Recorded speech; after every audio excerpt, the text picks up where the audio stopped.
আসসালামু আলাইকুম। আমি আজকে পাউরুটি দিয়ে একটা চপ বানাবো। বাসায় যে কোনো পাউরুটি থাকলেই হবে।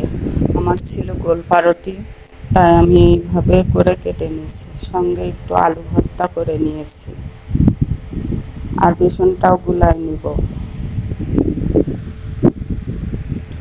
দেখুন কিভাবে পাউরুটিটা কেটে নিয়েছি। গোল ছিল, 2 ভাগ করে নিয়ে এভাবে কেটে নিয়েছি। এখন বেসনটা গোলায় নিব। সঙ্গে একটু চাউলের গুঁড়াও দিয়েছি।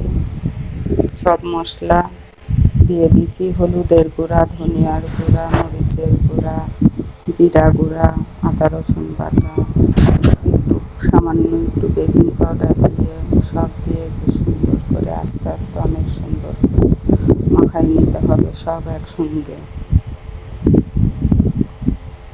যতক্ষণ না সুন্দর করে মাখানো হয় ততক্ষণ আস্তে আস্তে করে মাখাই। এই যে এইভাবে ব্যাটারটা করে নিতে হবে। নিয়ে যে আলু ভর্তাটা পাউরুটির উপরে একটু বেশি করে বসাই নিতে হবে।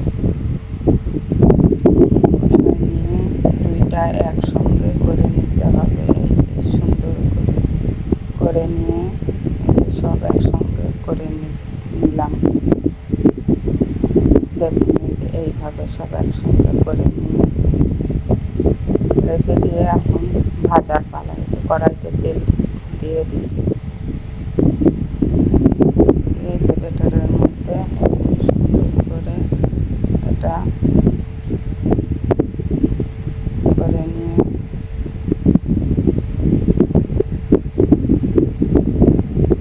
এই যে এখন ভাজবো। কড়াইতে দিয়ে দিছি। এই যে ভাজা শুরু হয়ে গেছে। দেখুন এইভাবে করে সব ভাজে নিব।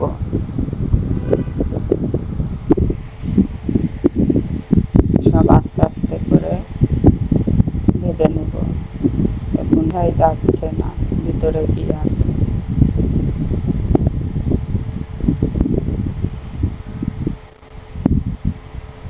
এইভাবে সুন্দর করে সব হালকা পোড়া পোড়া করে ভেজে নিতে হবে। এই চপটা খেতে অনেক সুন্দর লাগে, ভালো লাগে। আপনারা করে দেখবেন এই পাউরুটির চপটা। ছোট থেকে বড় সবাই পছন্দ করবে।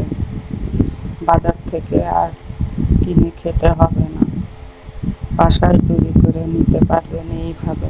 পাউরুটি দেখুন সব কি সুন্দর হয়েছে ভাজা, দেখতে অনেক ভালো লাগছে না?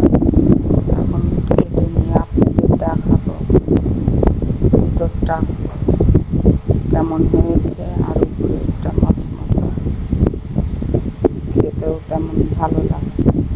এই যে দেখুন ভিতরে, কেউ বুঝতেই পারবেন এটা কি দিয়ে বানাইছি।